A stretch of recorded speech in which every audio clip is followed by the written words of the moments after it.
we're going to double dip on games this episode. Oh, You now, sir, have to price this risk. go on then. So if you said no, but my boss is at lunch and I'm an ambitious young underwriter and I am going to write this, what would have been the process by which you'd said 30 Ferraris, let's say 200 grand a piece?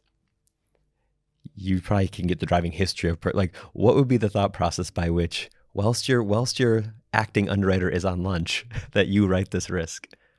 So I think this could be in some ways easier and in some ways more challenging than others, because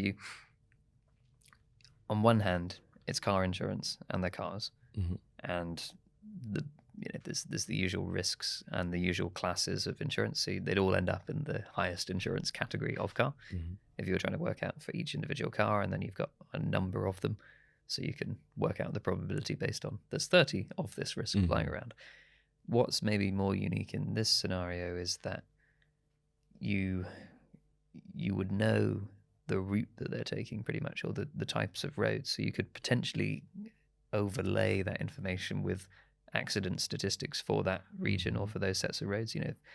It's like, okay, they're doing a driving tour of this beautiful road in the Alps.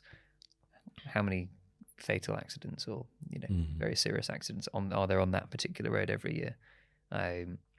You've got that, and obviously then the damage to the vehicles is a big issue.